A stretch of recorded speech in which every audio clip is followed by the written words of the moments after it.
Amen.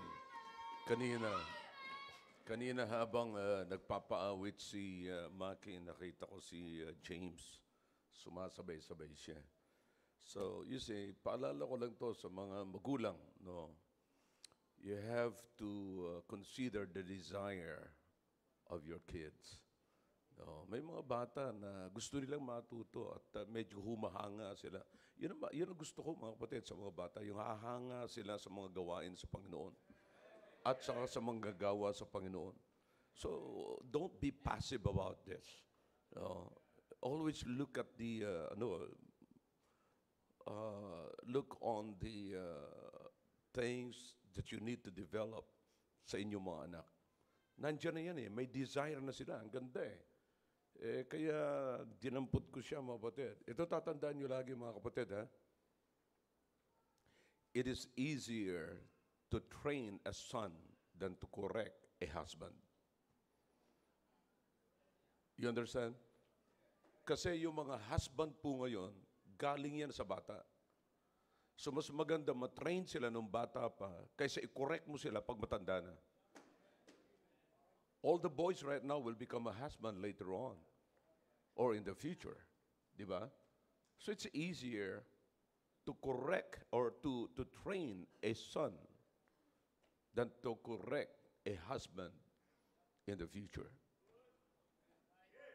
Di ba?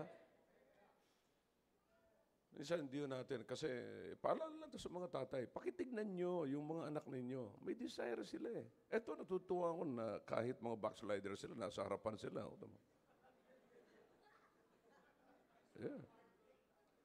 I'm telling you, hindi ho biro. Ah, mga kapatid, nagtatawanan tayo rito, nagbibiro ako rito, pero yung pagka pumunta at naupo na dyan ng mga bata, I have something. I always see to it that I prepared something for them. They're not just sitting there, kapatid. And I'm not just standing here. Para lang palipasin natin ang oras natin dito pag Wednesday. This is, kapatid, golden time. Hindi po ito basta-basta lamang. No? Pag nakaupo sila dyan, it's time for them to listen and to learn. Now, ang tanong, anong hinanda ko para sa kanila? You understand that? So sana tayo mga magulang, tingnan natin, pambira. Nakita ko yung ganun. May desire na sila eh. Sana kung may mga magulang lang to. Yeah. Lalong-lalo na kung may mga tatay yan. Sana makita po natin yan. Amen, church? Amen, men? Fathers? Inuulit ko, na mas madali, abang bata pa sila, mas madali silang i-train ngayon. Kaysa pag naging husband na sila, pag kinorek sila ng asawa nila, sasampalin na nila asawa nila. Tatakutin na nila ng paghihiwalay. You understand that? Oh man, I'm telling you. Yan ang katotohanan. Wag na natin dandaanin sa kung ano-ano pa. Ako lang nakakapagsalita ng ganyan dito eh. Kasi pag may nagsalita sa inyong iba, magagalit na kayo. Oh. Di ba? So, kaya sana makita na po natin to. Makita natin. Huwag na natin biruin ito. Huwag niyong ipagpalit ito sa hanap buhay ninyo. Sapagkat yung hanap buhay niyo, kulang pa sa pangtubos ninyo sa bilangguan nila. I'm telling you, most of us here, we're not ignorant of what's going on in our country, right? Yeah? Kahapon lamang, ka-aresto lamang mga kapatid ng ating dating presidente na nung inaresto nila parang walang ginawang mabuti. Alam ko, wala tayong perpekto. Walang taong perpekto mga kapatid. Ako, I'm not for him. I'm not for any party, ng anumang political party mga kapatid. Pero sana naman, matapos na itong ganti-gantihan dahil sa politika. Walang katapusan to. Syria kanina, my goodness, I'm telling you.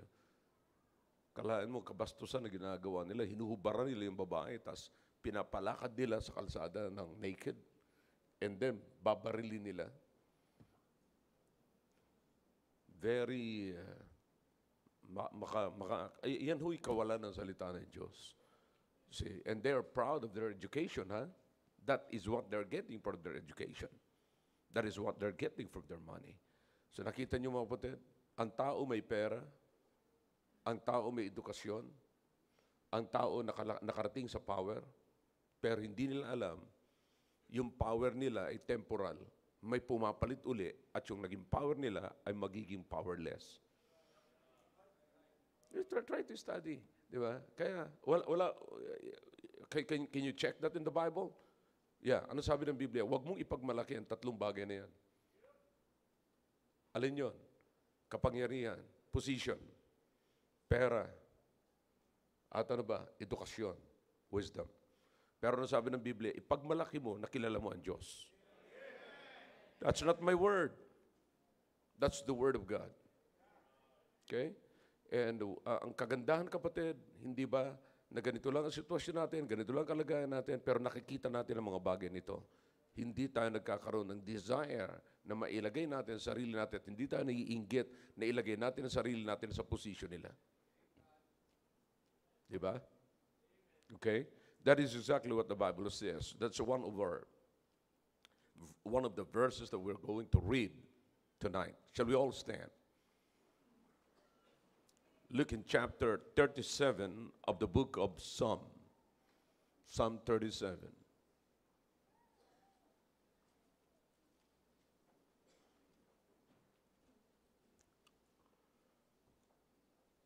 Ain't that amazing? Bambihira, sabi ko sa inyo. Palagay ko lahat kayo naka-tune in sa mga news ngayon, di ba? So sad talaga, so sad. Because of the ignorance of God. Wala na hong puro na inggitan, puro na tirahan, patayan.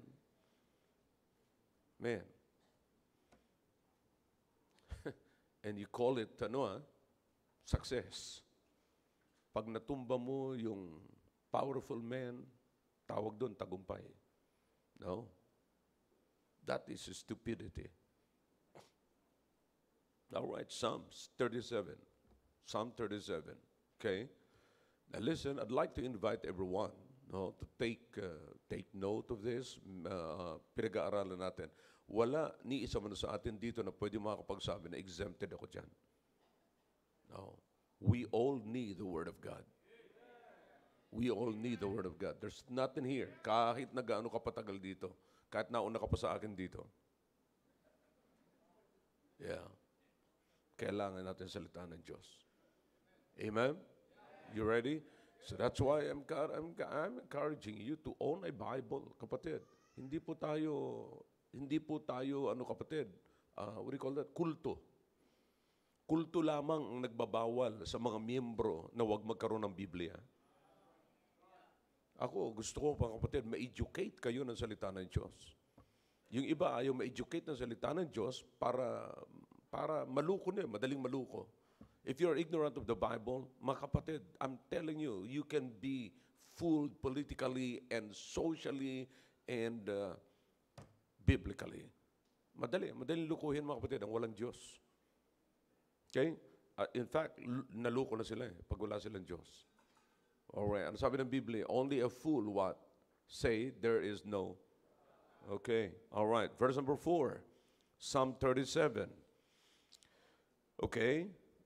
Delight thyself also in the Lord, and He shall give thee the desires of thine heart. Alright? Delight also in the Lord, and He shall give thee the desires of thine heart. Okay? Tayo po'y manalangin. Dakilang Diyos, salamat po sa inyong salita. Salamat sa presensya ng bawat isa. Look at their willingness, O God, to learn your word. Please give us the wisdom, O God, to understand your word. Wala po kami kakayanan na unawain ang mga bagay nito. Maliban na lamang na kami po ay tutulungan po ninyo at gag-guide niyo po kami. Salamat po at patawarin niyo po kami sa aming pagkakasala at pagkukulang. Sa pangalan po ni Jesus. Amen. All right, thank you. You may be seated in the presence of our God. Now, if you can remember, brethren, is everybody ready? Everybody heads up? At papakita ko, meron muna akong re-review lang ng konti sa inyo mga kapatid. If you can remember, no, kung naalala niyo po mga kapatid, ay diniscuss ko na po sa inyo ang importance ng salita ng Diyos. Okay? Now, can you remember? Alam ko, hindi niyo na maalala point by points, but at least you have an idea how important it is to understand, to study and understand the Bible. Come on, talk to me if you can. Okay? Now, so, it's so important mga kapatid, sapagkat sa ngayon, mga kapatid, makikita po natin, ako po ay, ang concern ko ay para lalo kayong maging closer sa Panginoon, sa Diyos. Because you can never be closer to God if you are ignorant of the Word of God. Okay? Okay? All right, one more time. You can never be closer to God not until you understand the Word of God. Outside the Word of God, kapatid, walang chance na maging closer ka sa Diyos. Okay? Now, so kaya kinakailangan maging familiar tayo sa salita ng Diyos. We're believers of God, di ba? I said we are all believers of God. Now, if you are a believer of God, then you must be a believer of the Word of God. Okay? And para ma-fulfill natin yan, para maging sapat po yan, kapatid, ay kinakailangan natin mag-search, magbasa, at mag-study. These are all important. Read, study, and understand. Okay?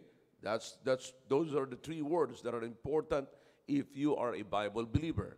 So you have to read your Bible, and study your Bible, and understand the Bible. Okay? All right. So, makikita po natin kung ano ang naidudulot nito mga kapatid. Bakit kinakailangang aralin natin na mabuti? Kasi kung hindi po natin naaralin ng mabuti ang salita ng Diyos. By the way, you don't need to study the cults. You don't need to study the doctrine of the cults just to understand that they are wrong.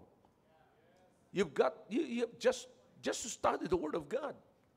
Pagka alam mo ang salita ng Diyos, kapatid, hindi mo na dapat pag-aralan ng mali. Hindi mo na dapat pag-aralan ng mali para malaman mong sila'y mali. Pag-aralan mo ang Bible para malaman mo na sila ay mali o malaman mo kung alin ang tama. Kasi ang gagawin mo naman, kapatid, yung tama, hindi yung mali.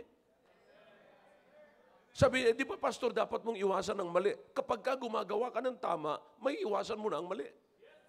Come on, talk to me if you can. So I'm simply saying, mga kapatid, why spend your time on studying the wrong thing if you can study the right thing? Diba? So, it's very simple. Logic. Kaya, ang problema natin, mga kapatid, kung ano-ano pang binabasa, alam nyo, hanggang ngayon, meron mga nagpo-forward sa akin, mga kapatid na tag-ibang bansa, ifo-forward sa akin, galing sa YouTube, yung Church of Satan, Doctrine of Satan. No, I want to understand more about the doctrine of God rather than the doctrine of Satan. Eh di hindi mo, pastor, makikilala sa Satanas. No, pag nakilala ko ang Diyos, alam kong isa lang ang Diyos. Alright, pamabawi natin. Sa isang bansa, isa lang ang presidente. Ngayon, mga kapatid, whether you like it or not, you like him or not, okay, sino presidente natin? Come on. Bongbong Marcos, maliwanag. Si Presidente Bongbong Marcos, hindi na po si Duterte, mga kapatid, tapos na. Okay? Now, listen to me now. Siya na po ang presidente natin. Sa ayot niyo sa gusto. Pero sinisiguro ko sa inyo, hindi si Romualdez. Okay? Si Bongbong Marcos, mga kapatid. Pag may lumabas pang ibang presidente, na hindi Bongbong Marcos ang pangalan, kapatid, fake yun. Hindi totoo yun. Nagpapanggap po yun. Bakit? Kilala mo kasi kung sino ang presidente. Come on. Ngayon, ganun din naman, mga kapatid. Isa lang ang Diyos. Pag kilala mo ang isa at totoong Diyos na tinuturo ng Biblia, pag may lumabas pa dyan ibang Diyos, kapatid, Diyos-Diyosan ang labas nun. Are you getting the point? Napakasimple, di ba? So, napakasimple, kapatid. So, kaya nga po, napakahalaga na maunawaan natin mabuti, makilala natin ng mabuti ang Diyos sa pamagitan ng kanyang salita. So we have God and we have His Word. And to study His Word, we have the Holy Spirit that will illuminate us. Okay? So, yun po ang pinakamaganda. But let's start muna. Maunawaan po natin muna rito. Now, listen to me now. The first thing, kaya itong binasa ko mga kapatid is this. Okay? Sino sa atin, honestly, ang naniniwala na ikaw ay anak na ng Diyos? Raise your hands. Good. Thank you. All right? Sino sa inyo rito 100%, naniniwala kayo na ang Bible ay salita ng Diyos? Okay, thank you. Now, isa-isahin natin mga kapatid. Napakasimple to. All right? Sino sa inyo naniniwala na kailangan natin ang salita ng Diyos para lubusan nating makilala ang ating Diyos? Everybody, all right. Gusto niyo bang magtaas ng kamay o gusto niyo lang sumigaw ng amen? O dalawa, amen. Yeah, that's good, right? All right. Sino sa inyo naniniwala na kinakailangan lumago, kinakailangan nyo mag-aral ng salita ng Diyos para kayo lumago at maging malapit or close sa Panginoon, sa Diyos? Good, good. Thank you, thank you. All right? That's the last question. So, almost 100% of my students passed the quiz tonight. Okay? Now, here's the thing.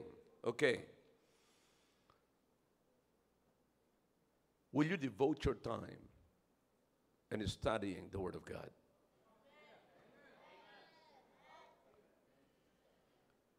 All right?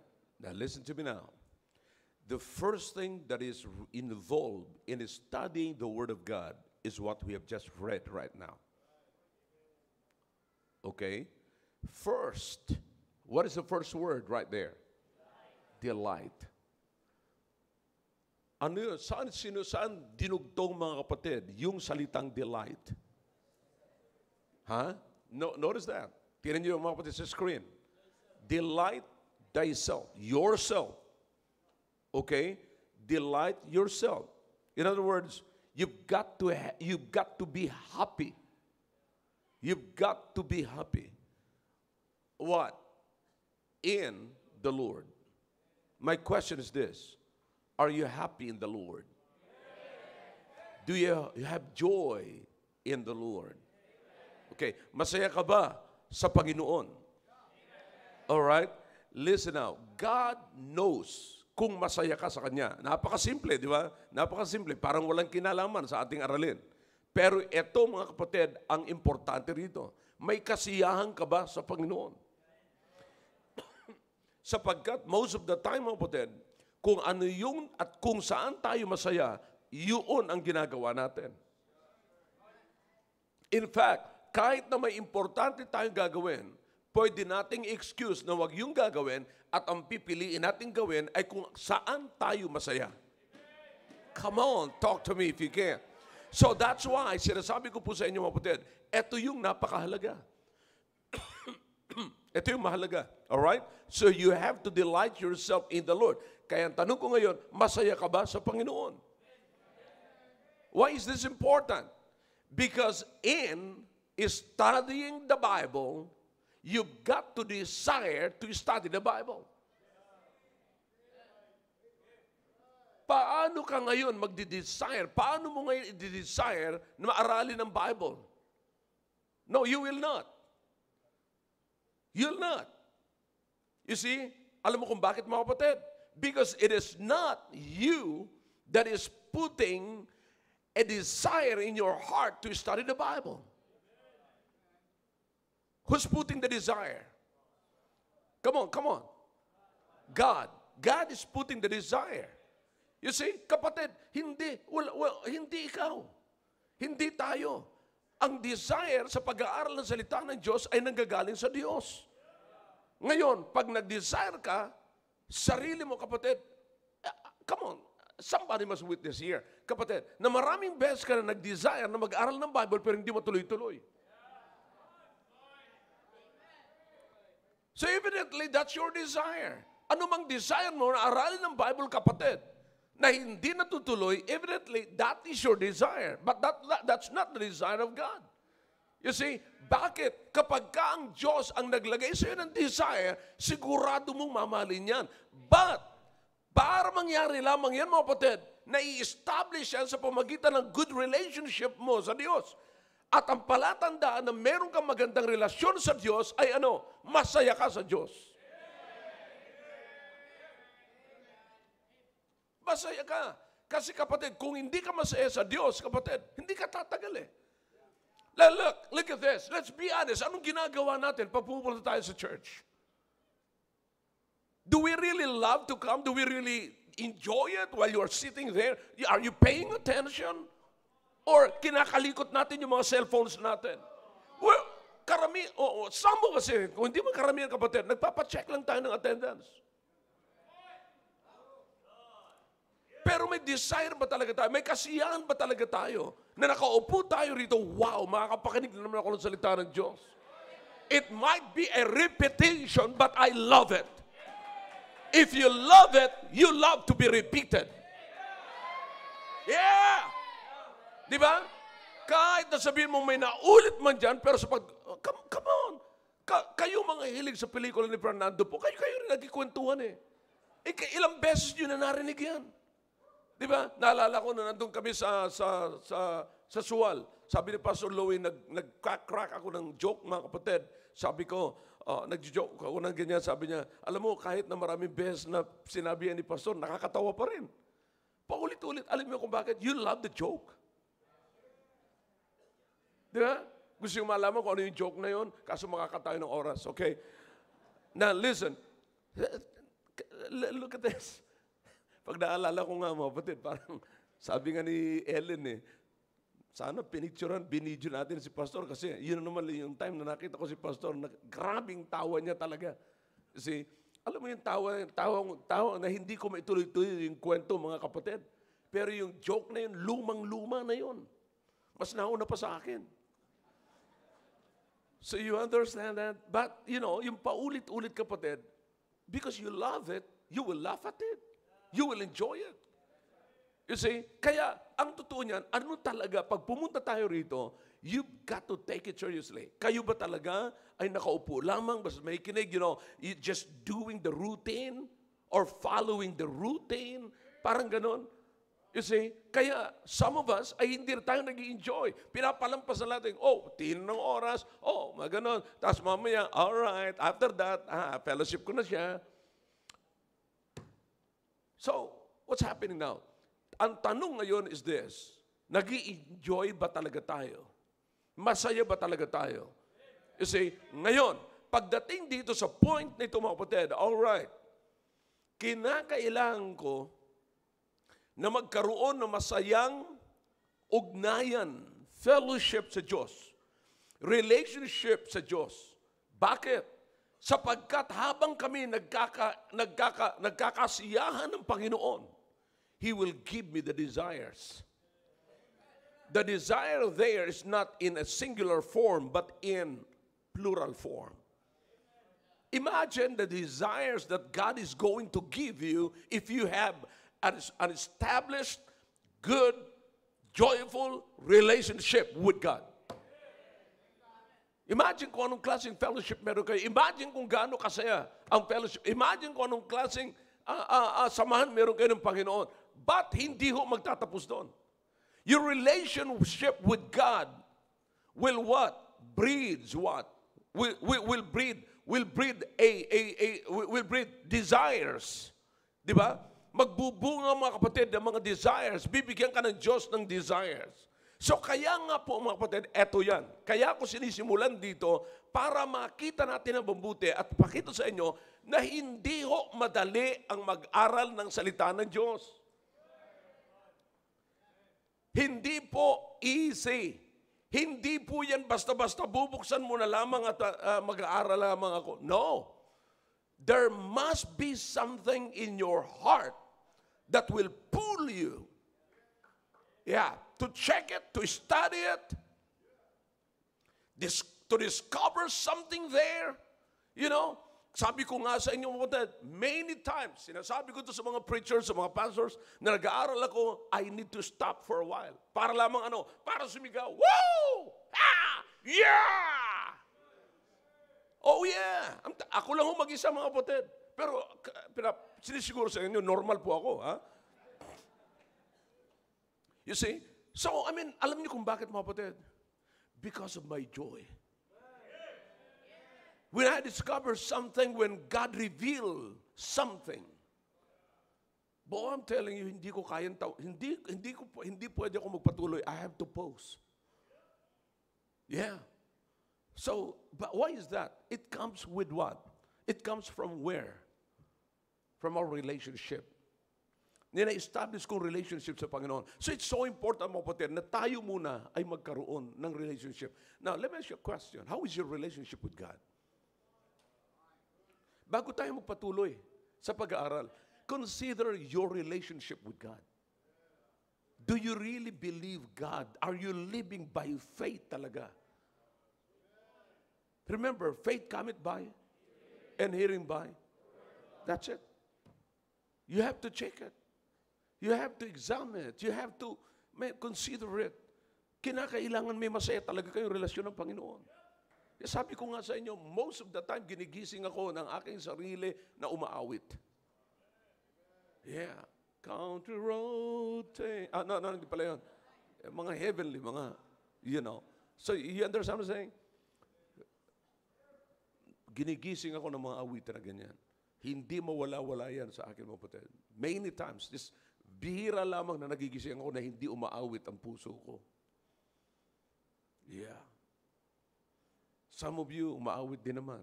Love hurts.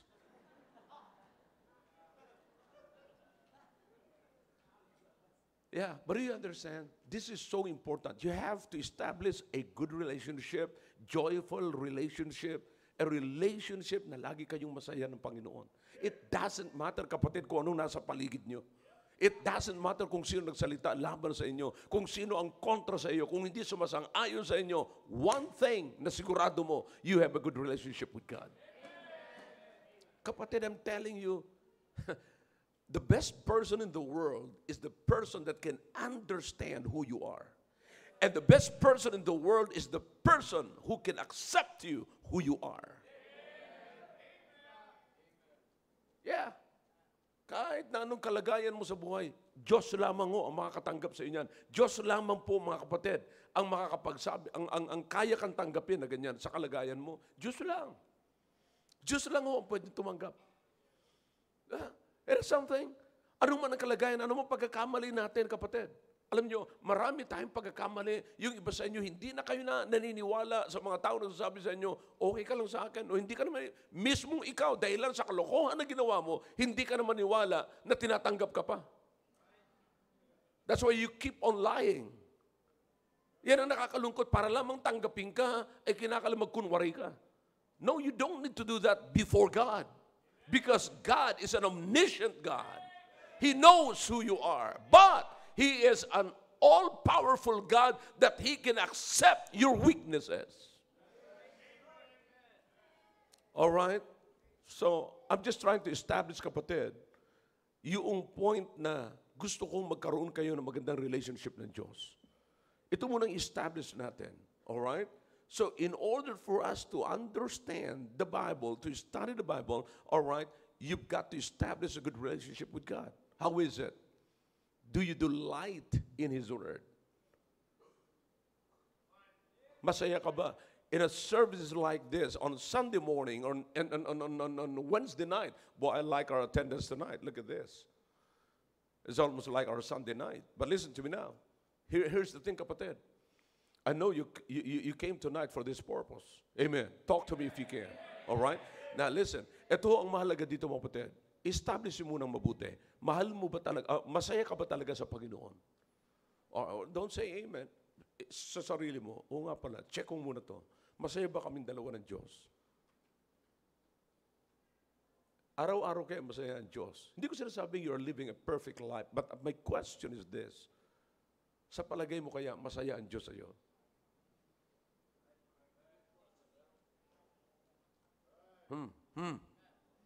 Masaya kaya ang Diyos sa iyo?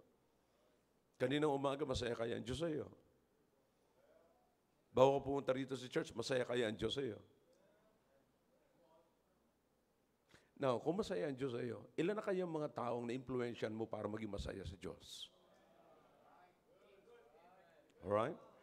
Now, listen to me now. What is important in this issue, kapatid, is that God will give you the desire. Because in studying the Word of God, kapatid, is not easy. Because the devil don't want you to study His Word.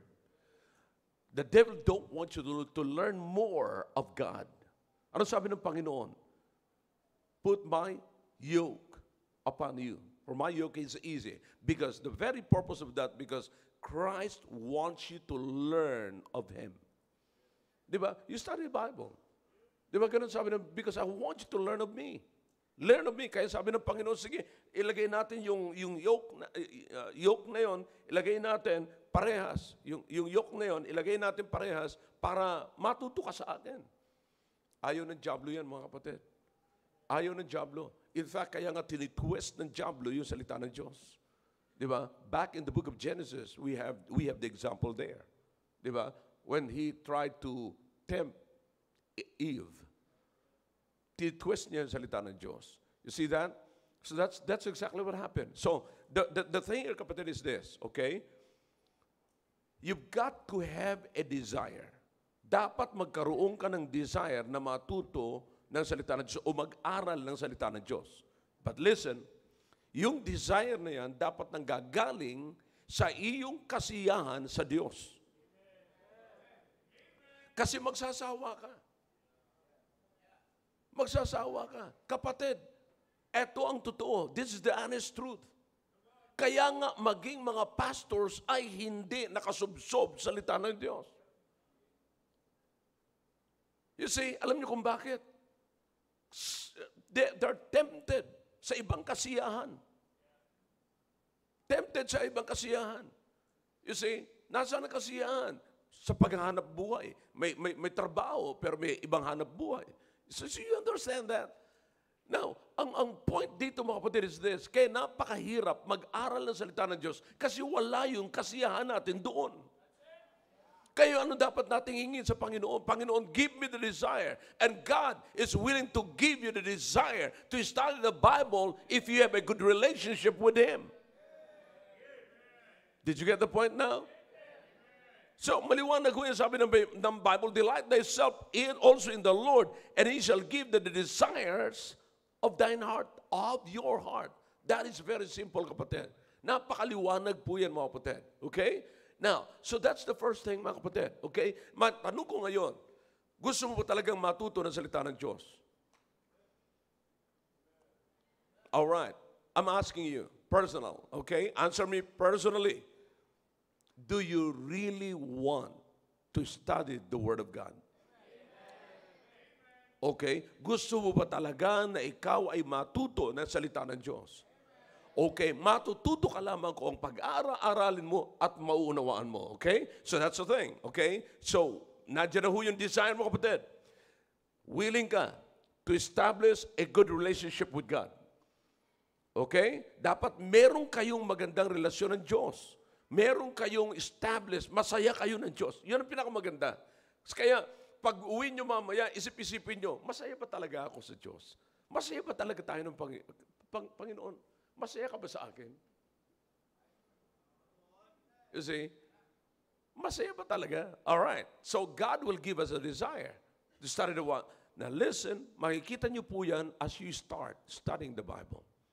Okay? Now, what's the next? Okay, so you have the desire, you have to establish a good relationship with God. The second thing, pagka nilagyan ka ng Diyos ng desire, mga kapatid, here it is. Okay? Allot your time to study your Word, to study God's Word. Okay? Mag-allot ka talaga, maglaan ka ng time. Okay? Ngayon, listen now. Yung time na yon, that is your commitment to God. Kapatid, walang nakalagay sa Bible na fixed ng time. Na huwag nating sabihin na Ay di ba sinabi sa Book of Psalm, kay David yun. Okay? But how about you? Now listen, some of us, sabi, sapagat ginawa ni David ng maaga, ginagawa nyo rin ng maaga. Hindi naman ho yung kasalanan at hindi naman kayo nagkakasala. Pero ang kasalanan po doon, hindi nyo nagagawa ang ginagawa ni David. Ginagaya lang natin si David. Nagkukonform tayo kay David. Pero anong ginagawa natin, mga kapatid? Si David, kapatid, may pasayaw-sayaw pa yan. Ganon ang relasyon niya sa Diyos. Masaya siya lagi sa Diyos. Kaya sinasabi niya, I was glad when they said unto me, let us go unto the house of the Lord. You see, I would rather be a doorkeeper of the house of God. So, imagine kung anong klaseng kasiyahan meron si David. Pero kapatid, ako ang gagayahin mo lang kung kailan siya nag-meditate ng salita ng Diyos at hindi mo gagayahin yung kanyang attitude towards God, hindi mo magagawa yun. Now, here's what I'm saying, kapatid. Okay? Now, listen. Kung pipiliin mo kaya na maaga kang magbabasa ng Bible, pagkagising mo, yun kaagad, sasabihin mo, wow, spiritual ako. Bakit? Hindi cellphone ang hinawakan ko, Bible. Di feeling spiritual ka ngayon. Binuksan mo ngayon yung Proverbs. Pagbukas mo ng Proverbs, nakakadalawang verse ka pa lamang, tulog ka na. Bakit? Hindi pa, kapatid, nagsisirculate yung blood mo. Yeah. Ni hindi mo pa nasampal yung pisngi mo. Ni hindi mo pa na ganun yung sarili mo. By the way, that's a good nakaugalian, kapatid. Buhayin mo sarili mo. See? Now, so you understand, mas ginagaya natin yung ginagawa ng iba. Alright? Now, ang tanong ko ngayon, when is really the best time for you to study the Bible? Nasa iyo yan. Nasa iyo yan. Hindi ko kayo hinuhusgahan, hindi ko kayo sinasabihan na mali kayo pag ginawa nyo yan sa gabi. Sabi niya, di ba pastor, maganda sa umaga kasi pagbasa mo sa umaga, may gabay ka sa buong maghapon. Di ba? Parang ganun din, parang may rason din naman, tama naman, di ba? Pero how about kung basahin mo sa gabi, ay di may gabay ka rin pagkagising mo. Now, ang sinasabi ko lamang, mga kapatid, what is important in studying and understanding the Bible is that meron kang pondo sa katawan mo. May pondo ka sa kaluluwa mo, may pondo ka sa pagkatao mo, pagkiging Kristiyano mo. May pondo ka ng salita ng Diyos. Yan ang pinakamahalaga dyan. Bakit? Hindi ka mauubusan. In other words, kapatid, meron kang gabay. Kahit na, hindi man yan, mga kapatid, hanggang ngayon, pagkatapos mo, tapos ka na. No. As you do it consistently, kapatid, magkakaroon ng magandang bunga yan sa buhay mo. Okay? Parang walang pagkakaiba yung kapatid. You're taking supplements, di ba? Pagka uminom ka ng mga vitamin C, something like that, B-complex, maaaring hindi mo nararamdaman yan na parang gamot na mga paracetamol, masakit ang ulo mo, nag-take ka ng Biogesic, and then maya tanggal na yung Biogesic. Maaaring hindi yan ganyan. Okay? Now, pagka kumain ka ng saging, ano bang vitamin C sa saging? Potassium, yeah. Potassium. You see, maaaring hindi mo makikita yung potassium, pero mararamdaman mo yung potassium. Kumain ka ng bayabas, kapatid. Maaaring hindi mo mararamdaman ng bayabas, pero pag kinain mo yung buto, pag nilabas mo na ramdam mo na kumain ka ng bayabas. Alright, here's the thing. Bakit ba tayo napunta doon? But anyways, that's the honest truth. Pagka kumain ka ng bayabas, yan ang prutas na pinakamayaman sa vitamin C sa atin. Okay? Hindi mo na nakikita ang vitamin C, kapatid, pero nagtatrabaho yung vitamin C sa katawan mo. Now, same thing when you're studying the Bible, kapatid. Nagtatrabaho yung salita ng Diyos kasi ang salita ng Diyos ay buhay. Hindi mo man yan nakikita, pero nagtatrabaho yan. Habang nag-iimbak ka dyan ng salita ng Diyos. Okay? Now, what I'm saying is this. Basta't meron kang allotted time. Ngayon, gaano at ilang minuto ang gusto mong ilaan sa pag-aaral ng salita ng Diyos? Ilang minuto? 30 minutes? 45 minutes? Okay? Kayo nakakaalam. Pero ang pinakamaganda niyo, kapatid, meron kang itinalaga. Sasabihin mo sa Panginoon, Panginoon, mag-aaral po ako ng salita ng Diyos, magbabasa po ako, at ako'y mag-aaral for 45 minutes or 30 minutes or 45 minutes, mag-aaral ako. Ilalaan ko po yan sa iyo. Kinukumit ko po yan sa inyo. Alright? Now listen. Makinig na mabuti, anumang ikinumit natin sa Panginoon, hindi na iyo yan. Sa isang araw na kinumit mo sa Panginoon, naglaan ka ng 45 minutes, ang sabi nyo, sa 45 minutes na ito, Panginoon, ilalaan ko yan para sa pag-aaral ng inyong salita. Kapatid, yung 45 minutes na yon, hindi na iyo yun. At pagka kinuha mo yon, ginamit mo yon, nagkakasala ka na. Come on. Pag ginamit mo ang sarili mo, hindi mo ayon doon sa commitment mo. Okay? Halimbawa, nag-commit ka para sa building, sa ranch. Hindi mo binigay, hindi na iyo yun. Alright, kasalanan na yun. Pero pinapaalala ko lang. At least commitment yun, mga kapatid. Okay? Alright, so maglalaan ka ng oras, maglalaan ka ng minuto. Tandaan niyo po ito, mga kapatid. Dito makikita mo kung masaya ang relasyon niyo sa Panginoon. Bakit? Sa commitment mo, makikita mo kung sinusunod mo ang commitment mo sa Panginoon. Kapatid, kung masaya ka, kung kanino ka committed, ibibigay mo ang iyong commitment. Pero pagka hindi ka masaya, doon sa kung kanino ka nakipag-agree, nakipag-commit, tandaan mo, madaling balgahin yon, madaling baliwalain yon, madaling i-violate yon. Pero kapag ka masaya, kaya nga kanina, i-establish ko muna yung relationship ninyo. Relationship natin sa Diyos. Kasi kung hindi tayo masaya sa Panginoon, madali ho nating i-violate yun. Madali ho nating hindi susundin yun. Alright? So maglaan ka ng oras, okay? To study the Word of God. Very simple, okay? Basic po ito, mga kapatid. Third, pray to the Holy Spirit that the Holy Spirit will guide you. John 16:13. Okay? Pray. Manalangin ka. This time you are praying, you're begging the Holy Spirit to guide you into all truth. Okay? Yan po yan. So ito po ang napakahalaga. Sabi ng Biblia, howbeit when He, the Spirit of truth, is come, He will what? Guide you into all what? For He shall not speak of Himself, but whatsoever He shall hear, that shall He speak. And He will show you things to come. That is understanding. Okay? Now listen, ang trabaho ng Banal na Espiritu, mga kapatid, is to illuminate us. After illumination, there comes conviction. Okay? Conviction. What is the conviction now? Pagkatapos may pakita sa iyo ang katotohanan, the Holy Spirit now will give you the strength and make you able to do the truth where He guided you. Diba?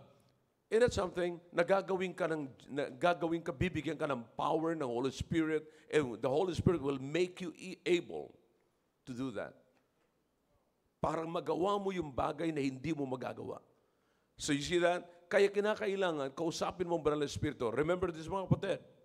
Ang salita ng Diyos at ang Banal na Espiritu ay hindi po yan magkakontra. Nakarinig na kayo ng mga Kristiyano nagdidebate tungkol sa bagay na yan. Ito yung nabasa ko eh.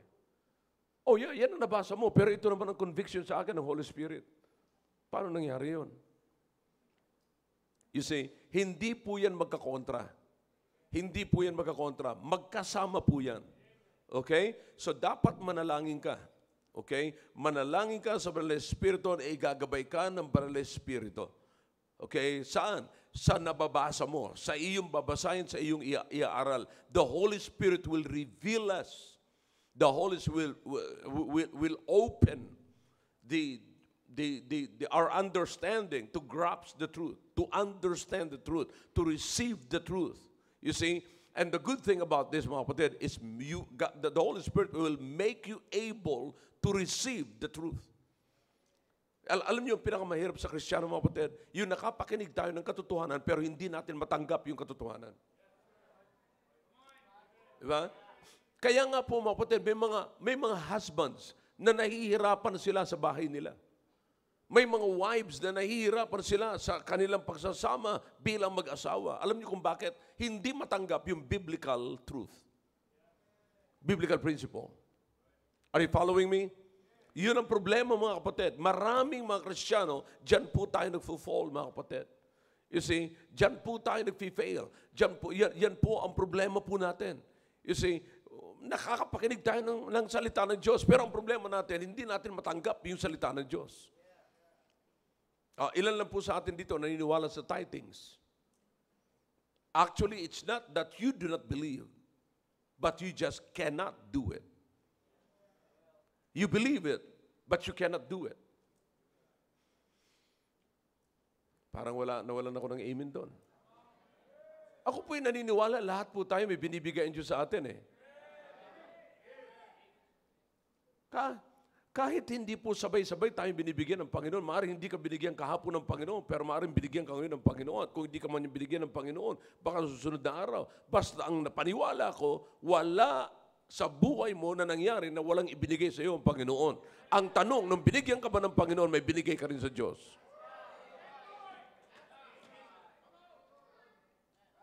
Yeah. So that's the point, mga kapatid. Okay? Hindi sa hindi tayo naniniwala, hindi natin kayang tanggapin. Hindi natin kayang gawin. So ang Holy Spirit, that's why we will pray to the Holy Spirit, Panginoon, babasahin ko to, make me able not just to understand, but to receive the truth. Make me able to do it. See? Now, listen. Yan ang napakahalaga. Pag gusto mo matutong unawain ang salita ng Diyos. Number one, you have to have delight in God. Imposible magkaroon ka ng delight sa Word of God kung wala kang delight sa Diyos. Alright? Amen? Second, what? Allot your time. Okay? Maglaan ka ng panahon. Kailan? Ilang minuto ka na mag-aaral ng salita ng Diyos. Pangatlo, pray to the Holy Spirit. Okay? Now listen. 4, know your purpose. Know your purpose. Okay? Now listen to me now. Ano ang purpose mo? Bakit ka mag-aaral ng salita ng Diyos? Okay? Hindi ko sinasabi, di ba sabi mo kanina, Pastor, para maging close ako? Yeah, that's a good one. But here's the thing. Bakit ka mag-aaral ng salita ng Diyos? Bakit gusto mong maunawaan ang salita ng Diyos? Okay? There must be a particular reason. Okay? Now, there must be a particular personal reason why you will study the Word of God. Why you will read, study, and understand the Word of God. Those are 3 words that are important. Don't forget that. Okay? I hope you're following me. Ulitin ko po. Why you will read, study, and understand the Word of God. Okay? What is your personal reason? Ang personal reason na sinasabi ko po, kapatid, is might be, meron akong problema na hindi ko kayang malutas. I'm talking about, it might be a family problem. It might be a personal problem. Okay? Lord, i-guide niyo po ako. Holy Spirit, i-guide niyo po ako sa aking purpose. Gusto kong maging maliwanag ang kasagutan sa problemang ito. You see, now do you understand, brethren, that God has all the answer to your problem? Do you believe that? God has all the answer to your concern. Lahat ng concern, anuman kapatid ang gusto nating malaman, ang Diyos ay may kasagutan. Lahat po yan, ang Diyos ay may kasagutan, mga kapatid. Anumang ating trouble, anuman ang ating problema, kapatid, anuman ang ating concern, God has all the answer. Okay? Now, so, ano ang dapat natin pong gawin, mga kapatid? You have to pray to the Holy Spirit And this time, know your purpose. Ano yung purpose? Hindi ka magbubukas ng Bible. Listen now. Okay, this is important. Hindi ka magbubukas ng Bible at pupunta ka sa Book of Proverbs na kung anong, basta lang, pagbukas ng Book of Proverbs, bigla na lamang, kasi marami tayong naririnig eh. Alam mo, binuksan ko lang yung Book of Proverbs, ngayong what is today? 12. Ngayong 12, binuksan ko, pambira, talagang nandoon ang kasagutan ng hinahanap ko. See that? Now listen, hindi po tayo tsamba. Lahat ng pag-aaral, kapatid, ay intentional.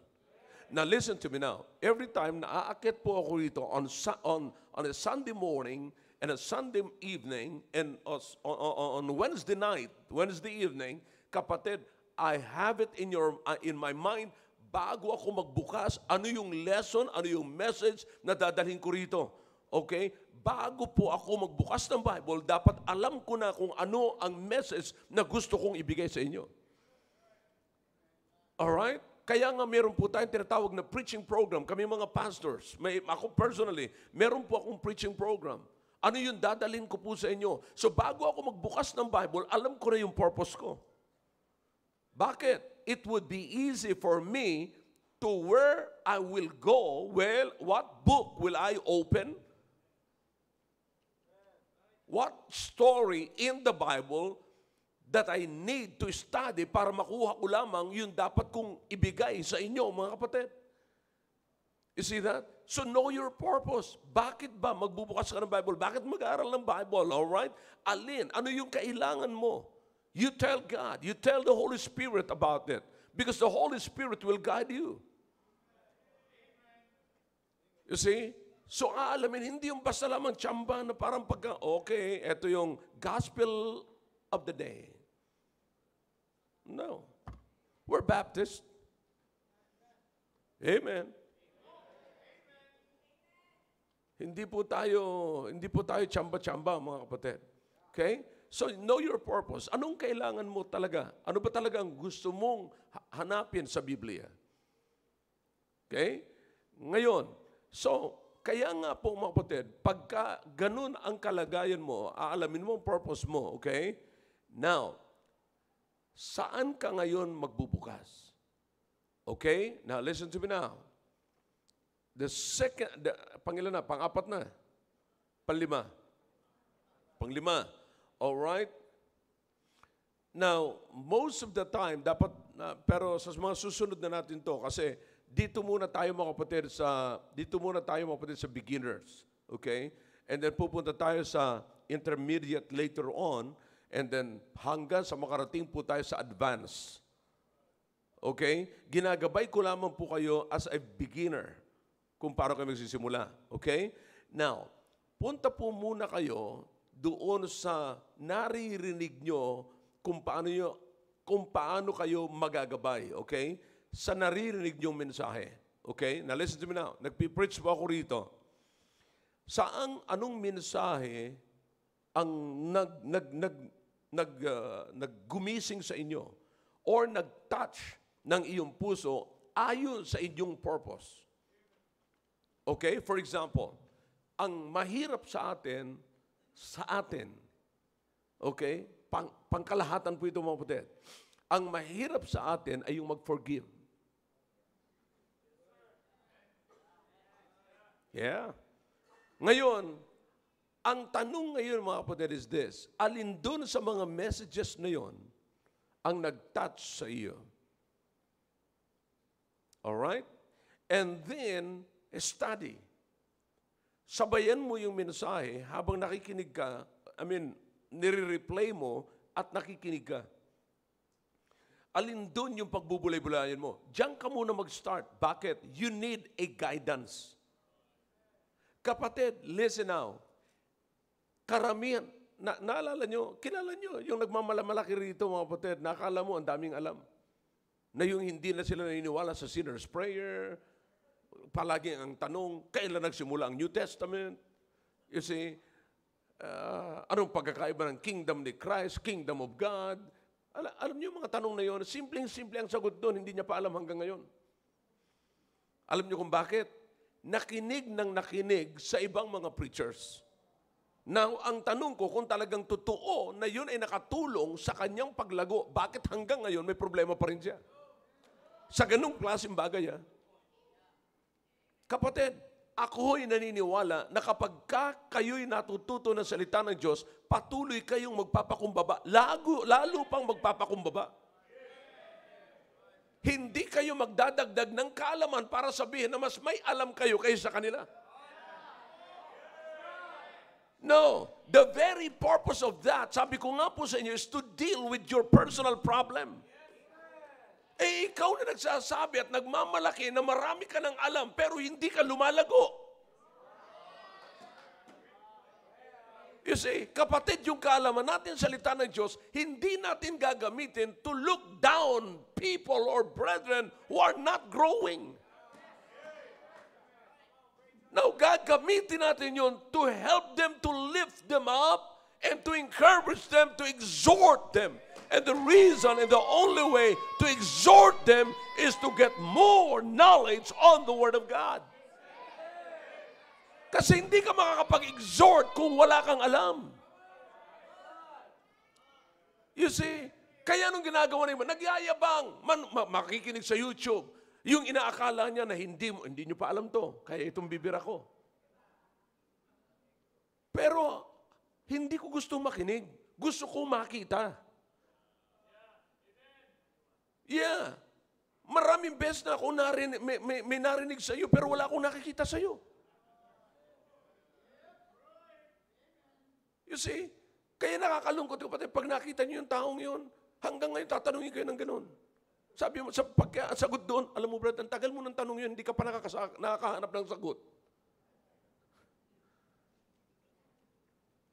See? Eh, hindi naman kanya yun. Kaya nga pagka nilihis mo yung tanong, sagutin mo ng iba, hindi niya na masagot. Bakit? Hindi na, labas na yun doon sa narinig niya. Wala siyang sariling pag-aaral. Kaya pag nakakatawa doon, pagka tinanong kayong ganun, Brad, ang tagal mo ng tanong yan, hindi ka pa ba nakatagpo ng sagot? See that? So you understand, mga kapatid? So what is really the purpose of studying the Word of God? Okay, kaya ang pinakamaganda, yung naririnig nyo rito, doon muna kayo mag-start. Aha. Kapatid, I'm telling you this, di ba sabi ko sa inyo, sasabihin ko sa inyo kung paano ako nagsimula. Nagsimula ho ako mag-Bible study. Walang nagturo sa akin kung paano gumawa ng outline. Wala. So ang ginawa ko ho, nagbabasa ako ng Sword of the Lord, nababasa ko si Spurgeon, nababasa ko si D.L. Moody, nababasa ko yung mga great men of God, doon sa parang dyaryo po yun, Sword of the Lord. So pinag-aaralan ko kung paano nila ginawa yun. Pinag-aaralan ko kung paano nila hinihimay yung salita ng Diyos. Wala akong kaalam-alam doon sa mga context na yun. Pero mapatid, tinitignan ko, saan nila kinuha yung katotohanan na to? Saan nila kinuha yung point na ito? Okay, I just keep on reading, and discovering kung, you know, I'm telling you, wala kang pwedeng sabihin na, ang yabang mo, ako lang lahat yan. No, hindi po pwede. You can learn also from others. Kung paano nila ginawa yan. So, ang ginawa ko po, discovery ko, lahat ganito, andyan si Tony Hudson, and lahat ng yan, sinasabi ko, inaaral ko talaga, paano nila ginawa yan, paano sila nag-preach, parang ganito, ganyan. You see? So hanggang sa later on, nasanay na ako, nasanay, hanggang sa nagbabasa na ako, na-discovery ko na sa sarili ko, kung paano ko matutulungan yung sarili ko, paano ko aralin, paano ko paliliwanagan, hanggang sa pinakang huling na-discovery ko, mga kapatid, word meaning. I should understand the word and exaggerate the word. See? Based on the context. Pag-aaralan natin susunod. Pero sinasabi ko lamang muna sa inyo, lalo sa mga beginners, makinig kayo sa preaching. Alright? Kasi sa preaching ko, sinasabi ko sa inyo, pinapakita ko sa inyo kung paano ko binabaybay po yan. Kaya pag nakikinig kayo sa preaching ko, makikita nyo, ganito pala ginawa ni Pastor. Doon kayo tutukoy ni Pastor. Tapos gagamit ako ng illustration para lamang lalo nyo maunawaan. So start from there. Kapatid, ang kagandahan lamang, pag sa mensahe ko kayo nakinig, nakakasiguro kayo na tinuturo sa simbahan. Hindi kayo maliligaw. Hindi kayo magkakaroon ng sariling katuruan. See? Kaya ang tanong ko ngayon, yung mga nag-aaral at nagkaroon ng sariling katuruan, saan sila dinala ng kailang katuruan? Sasabihin nila, well, malago kami ngayon. Nasaan yung lago? Ni hindi nga nagsusoul winning. Ni wala kang church. Kapatid, walang Kristiyanong lalago outside the local church. Because we are commanded not to forsake the assembling of ourselves. See that? So it's so important. Okay? Now, tingnan nyo mabuti, doon sa mga naririnig ninyo, alright, saan? Anong purpose mo? Anong purpose mo? Listen, aaralin ko to kasi ang unang hahanapin ko, madil ko yung sarili ko. Listen, huwag kang mag-aaral ng salita ng Diyos para sa iba. Kaya ang unang-unang pag-aaral mo, kapatid, para sa iyo, kasi gusto mong lumago, gusto mo pang lalong ma-establish ang iyong relationship sa Diyos. Okay, anong problema ko? Pride. How should I deal my pride? Paano ko i-deal yung aking pride? Alright? Anong sinasabi ng Biblia patungkol sa pride? Okay? Pag sinabi ng Biblia, pride goeth before what? Okay, saan ako ngayon pupunta? Proverbs what? See that? So doon ako ngayon pupunta. Hahanapin ko ngayon sinasabi ng Biblia patungkol sa pride. Lahat ng tinutukoy ng Biblia patungkol sa pride, doon ko yan. I-arrange ko yan. Later on, ituturo ko sa inyo kung paano ko yan ina-arrange. You see? Kaya minsan mga kapatid,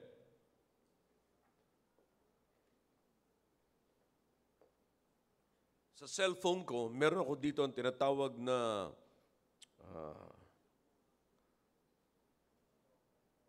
how do you call it? Notes. Yeah, okay? Katulad kanina mga kapatid, nag-aaral ako, okay, naglalagay ako rito, lalagay ko muna sa una, thoughts. Thoughts muna yan. Mga nakukuha ko pag nagbasa ako ng ganon, tapos maya-maya, pag nabasa kong ganon, may biglang papasok na ganito about this passage right here, sulat ko na kaagad yan sa notes ko. Okay? And then, iipunin ko lahat yung mga thoughts na yan. Hanggang sa bago ng Sabado, ay na-organize ko yan, napapaliit ko yan, nadudugtong-dugtong ko na yan. At ang pinakang final niyan, mga kapatid, is Saturday. Doon ko na yan pagsasamahin at nagiging message na yan. Yan na yung pinipreach ko sa inyo. Okay? So you understand that? So, ganun din kapatid. Makikita nyo, habang, alam nyo ba mga kapatid, even one word can change your life. Kapag ka na-hit tayo ng word na yon, I promise you, it will change your way. See? So it's so important, kapatid. Kaya doon muna tayo. Alin doon? Ano talaga yung kailangan mo? Kailangan mo yung madil yung pride, madil yung unforgiving spirit mo, kinakailang madil yung laziness mo. Okay? Alin ang mga problema mo? Alright? Hanapin mo. Or, para matulungan ka, kailangan mo muna ng gabay. Sabi ko sa inyo, punta ka muna sa mensahe ko. Ano yung preaching ni Pastor on laziness? Ano yung preaching ni Pastor about pride? Ano yung preaching ni Pastor on forgiveness? Okay? So, naunawaan nyo ba yan? Na yung hindi nagpapatawad ay kinakailangan silang patawarin? Yung hindi marunong magpatawad, nangangailangan nyo ng kapatawaran. Yan ang sabi ng Bible, sabi ng Panginoong Kristo. Sapat kung hindi kayo magpapatawad, hindi ka rin patatawarin. So kayo yung hindi nagpapatawad, kailangan nilang kapatawaran. See? So it's so important, mga kapatid. Okay? So doon muna tayo magtapos ngayon. Alright? And then this is what I call the beginners time, mga kapatid, pag-study ng Bible. Alright? Ang mahalaga rito, listen, ngayon, pag uwi ninyo, i-check nyo ng mabuti. Ngayong gabi, i-check ninyo, meron ba akong kasiyahan sa Panginoon? Sapagkat imposible magkaroon ako ng kasiyahan sa salita ng Diyos kung wala akong kasiyahan sa Panginoon. Alright? Secondly, kinakailangan what? What's the second one? Allot time. Allot your time. Maglaan kayo ng panahon. Kung hindi kayo makapaglaan ng panahon, tandaan niyo mga kapatid, kailanman hindi magiging consistent ang inyong pag-aaral ng salita ng Diyos. Alright? Thirdly, kinakailangan manalangin sa with the Holy Spirit. Okay? Manalangin sa Banal Espiritu. Okay? Alright? Because He will guide you into all truth. Number 4, know your purpose. Okay? Alamin, ano ba talagang kailangan mo? Bakit kinakailangan mo mag-aral ng salita ng Diyos? Ano talaga ang kailangan mo? Ano yung gusto mong i-deal sa buhay mo? Okay? Hindi tsamba, kapatid. Kapag ka ikay maghahanap-hanap lang, tsamba-tsamba ka, you're just wasting your time. Ang nilaan mo, 45 minutes, 40 minutes na, naghahanap ka pa. Okay? So you go, then number 5, be guided by my preaching. We have the guidance of the Holy Spirit as we understand the Word of God.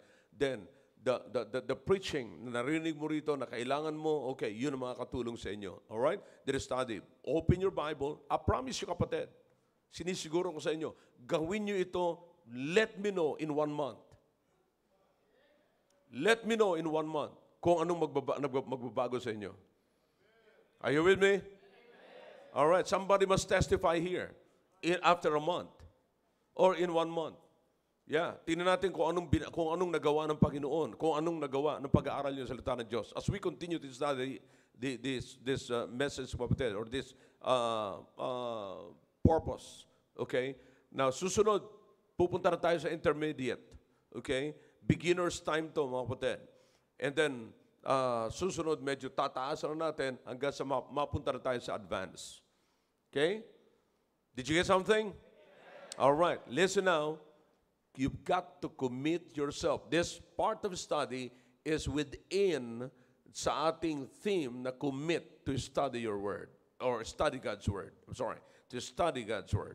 Okay? Am I clear? All right. Shall we all stand, please, and let's come and let's make a commitment that we are going to study the Word of God. We will allot time and we will allow the Holy Spirit to give us the understanding.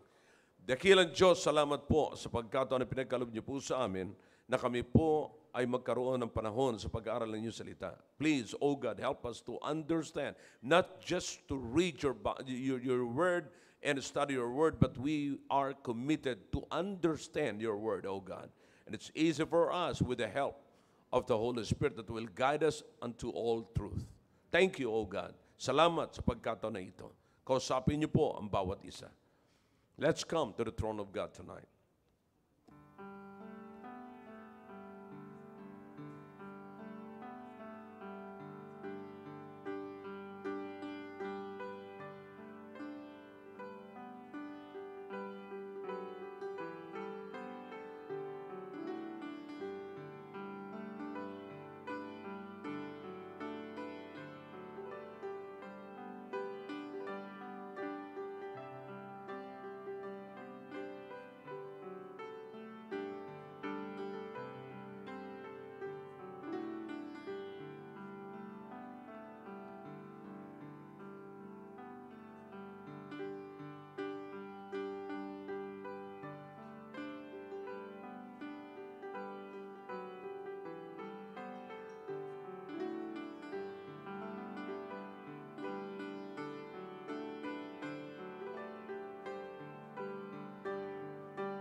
Dakilang Diyos, salamat po sa ginawa niyo po sa aming kalagitnaan. Thank you, O God, for putting us the desire to learn more about your word and the desire to study your word.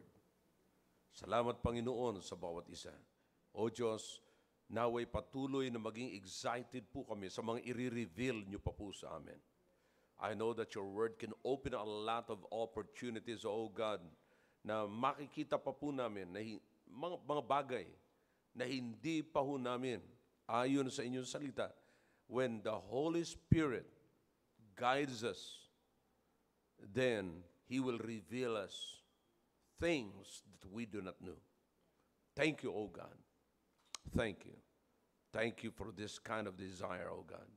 Bless your people. In Jesus' name, amen.